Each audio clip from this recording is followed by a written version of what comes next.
Yeah. So if I ever win an Oscar, I'll say I dedicate this to my great gay friend, Joey.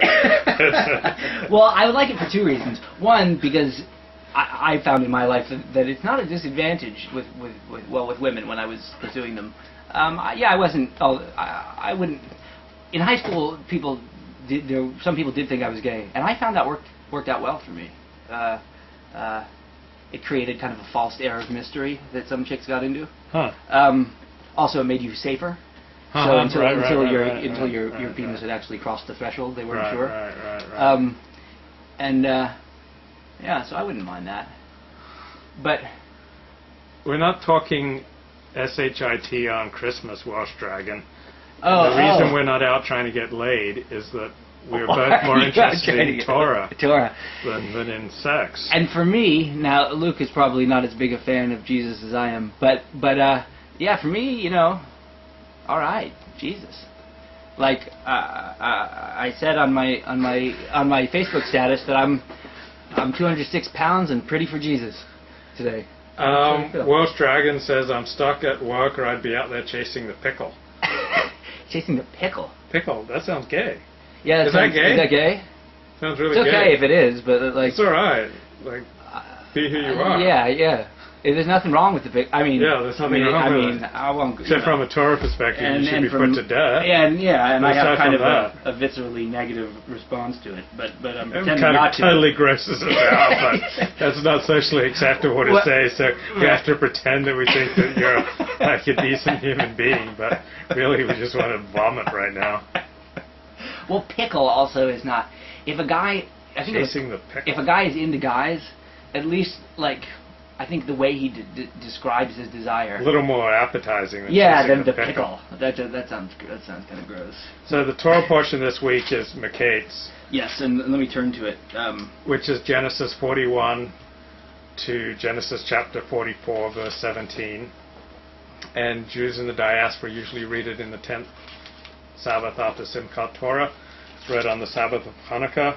And there will be 3 Torah scrolls this Shabbat. One Torah scroll for Hanukkah, 1 Torah scroll for Rosh Chodesh, the New Year, and the new month, not the New Year, and then 1 Torah scroll for the weekly Parsha. Wait, what? There's 3. They're gonna. It's 3 Torah scroll Shabbos. They're gonna bring out 3 Torah scrolls to read from on Shabbos. Wow, it's like a hat trick, but Jewish. Yeah. It never even occurred to me. So you use a separate Torah scroll for each reading. Cool. But not many synagogues can pull that off. 3 Torah scrolls cost a lot of money. I mean, a lot of them only have 1, right? Most synagogues have at least 3. God, synagogues are loaded. That's expensive. Yeah, aren't they like $20,000 each? Yeah, $20,000 to $50,000 each. Good Lord. One of the things that makes Torah Talk so exciting is that for Joey, most of this is virgin territory. And it's such a thrill to be able to share something for the first time with somebody. It's like... It is new, sorry. Could you talk about these socks? Oh, yeah, Speaking of gay-friendly? Yeah, that's true. These are gay-friendly socks. Make sure you can see those. I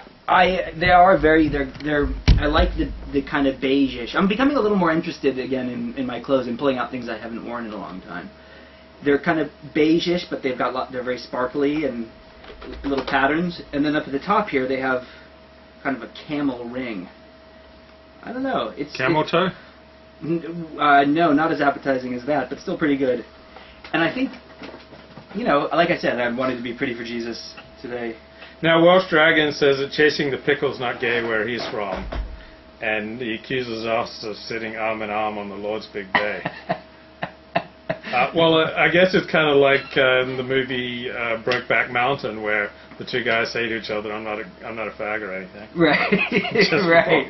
cornholing the other. Right. And it might be just after cornholing the other. That they just want to reaffirm that that's not what it looked like. Yeah. And I remember when their boss talked to them, wouldn't rehire them because they'd been playing Stem the Rose. Is that what he says? Stem the Rose. Stem the Rose? Stem the Rose. Well, okay, that's fine. Well, Welsh Dragon, so in Wales, in Kimru, Chasing the pickle is a thoroughly heterosexual and manly activity. All right, I'll take your word for it. As far as do we celebrate Christmas, it's an interesting question. I do not. What did you say? Sense a lot of sexual tension between you two, bubbling under the surface. It's not too far under the surface. It's really out there. Like pretty over. It's pretty over the top. But you, I don't celebrate Christmas in my house. I was raised with a father who thought that was where you draw the line.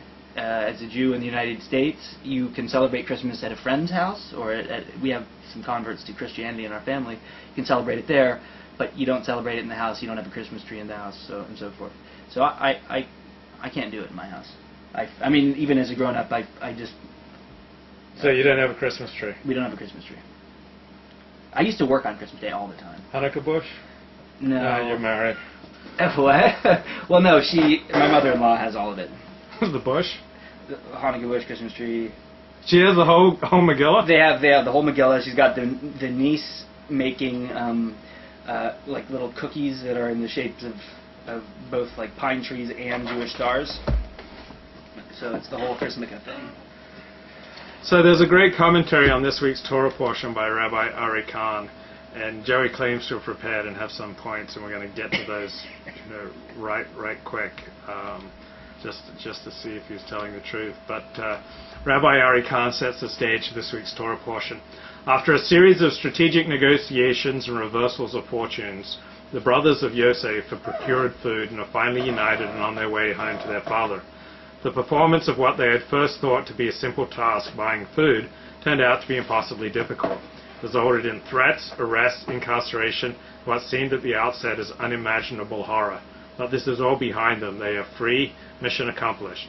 Shimon is with them, Binyamin is with them. Once again they are united, they are whole. At least they think they are united. There is one more brother who is still unaccounted for.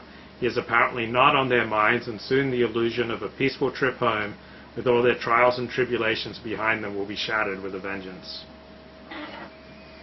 So that sets the stage. Yeah, well, and the illusion of... Yes, well, that's certainly true, but that's not so much of a commentary as an observation. I mean, that's just a fact. They think that, okay, we're in luck, Egypt still has grain. But they get down there and they find out they're kind of asked out. Welsh Dragon says, only kidding, guys. I'm sure you guys are alpha males, and he spells alpha A-L-F-A-A. Yeah. A-L-F-A. I like that one, actually. I think I'm going to go with the F. It's kind of like, that's right, alpha with an F. Like alfalfa sprouts. Or like... Which are very gay. Alfalfa sprouts are totally gay. Yes, thank you. I was kind of... There's water up there if you don't want to sip from my cup. Okay, thank you. Oh, look at those lovely... All right. Well... So you had some points that you... Yes. One of the things that I think leaps out at us from Miketz is that we've definitely got Joseph's character develops in between our previous portion by Shev and Miketz. He's and one of the commentaries I read said that first we've got a Joseph who's dreaming about grandeur and glory. He dreams of people bowing down to him. And after he screws up the first time, and his brothers punish him for his hubris, he just goes out and behaves the exact same way with Potiphar's wife. He's still into being handsome and how great he looks, and it gets him in trouble again. And only after the second time, when he gets then is sent to jail, then he kind of changes. He comes out. The dreams are it's no longer his dreams. It's no longer about his glory. He's looking at other people's dreams, and he's interpreting them kind of selflessly, and he tells Pharaoh, I can't even interpret dreams. It's just God doing them. So, and then I'll drive home the point in just a second, the discussion point. Then Philo, who was a great Jewish philosopher just after the time of Jesus, said that a person who makes the same mistake 3 times is kind of useless. And so here, he makes the same mistake twice before he learns to change the error of his ways and become more selfless. So, I thought that was interesting because I have always been puzzled by the idea that you could learn something really important from one simple mistake. I've had to make the same mistake again and again and again before I've learned to change my ways.